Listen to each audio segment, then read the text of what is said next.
Welcome to Kill Count. Today, we're looking at an aspiring artist, Someone who revamped the economy of a struggling country. someone who was nominated for the Nobel Peace Prize in 1939. He was Time Magazine's Person of the Year in 1938 He was addicted to cocaine and opioids. and murdered over 6 million Jewish people. He also had 42 assassination attempts on his life. We're talking about Adolf Hitler. You guys already know him. You already hate him. His infamy level's 10 out of 10. 10 out of 10. Pretty much anyone you ask is going to know who Adolf Hitler is and what he did. No, he's a bad person.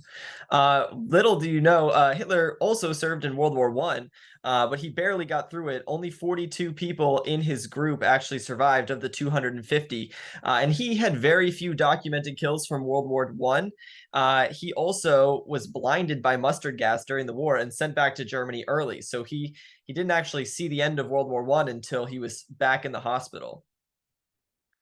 So we're giving him personal kills 1 out of 10. A few kills that we are pretty sure he did was himself and his wife, but we'll get more into that later. Yes.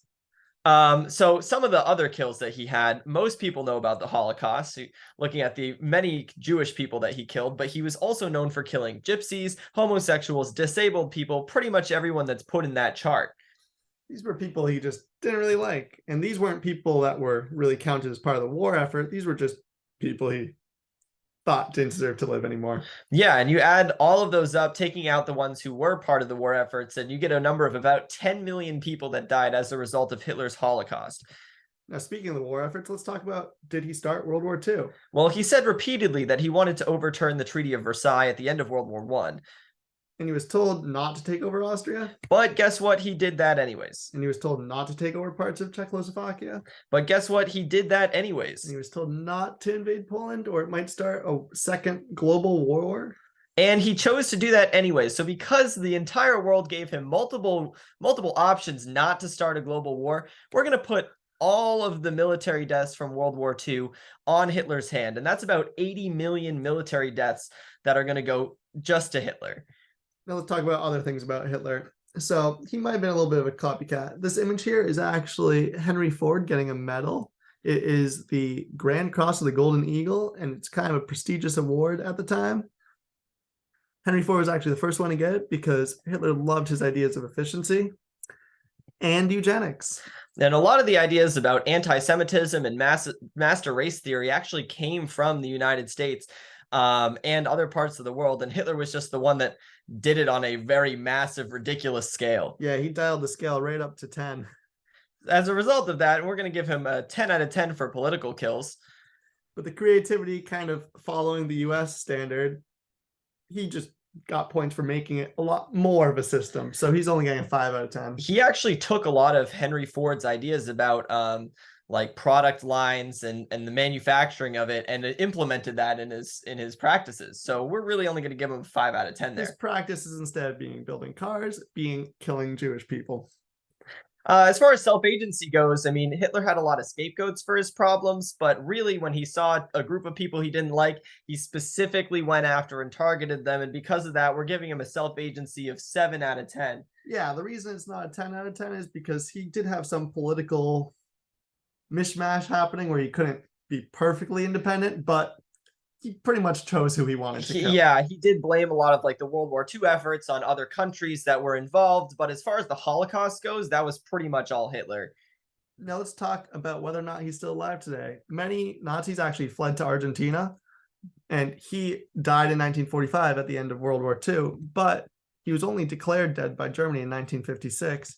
And the Soviet Union refused to produce a body, which is kind of suspicious. They were the ones that came and claimed his body, and all the other Allied countries were saying, hey, can we take a look at that? We'll show you later. That's pretty weird. And there's a lot of conspiracy theories behind that because none of the other countries ended up seeing Hitler's body. This could have been because the Nazis at the time were either burning his body or removing it themselves so that his legacy could live on and no Allied country could actually present Hitler's body dead. But nonetheless, these conspiracy theories exist. So we're going to give him a maybe he's still alive, but probably not. And because of that, we're giving him a score of only 3 out of 10 for did he get away with it. Overall, that's a total kill score of 6 out of 10. and a total kill count of 90 million people. Now, he did save some lives, allegedly, though. So keep in mind, a loaf of bread right before Hitler was about 200 billion marks. Meanwhile, the biggest lottery winning ever was about $1.5 billion, which with conversions would be about 6 billion marks. So you need to win the lottery a lot of times in order to buy dinner. Yeah, and this is like 4 Deutschmarks to $1 was a decade before Hitler, and then after that, it was a ridiculous amount due to inflation, like hyperinflation. And 70 million people in Germany in 1939, pre-Hitler in power, about a third of them were unemployed, which means that there were about 23 million people that were in about starving conditions pre-Hitler, and then after World War II came out of that. There was probably better ways to do this. Yeah, this is all speculative. If Hitler hadn't come into power, there probably would have been other people that got Germany out of that situation. We're not saying this was the best strategy. We're probably actually saying it's one of the worst strategies, but it worked. It did work.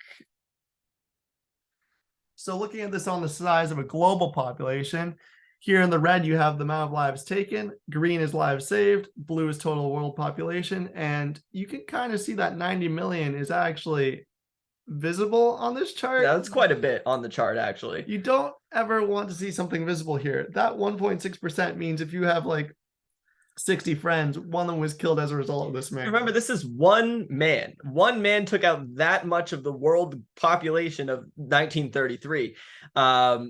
There's also that green sliver is a little bit interesting that's visible too. But yeah, that's probably a good thing, but weird that's visible.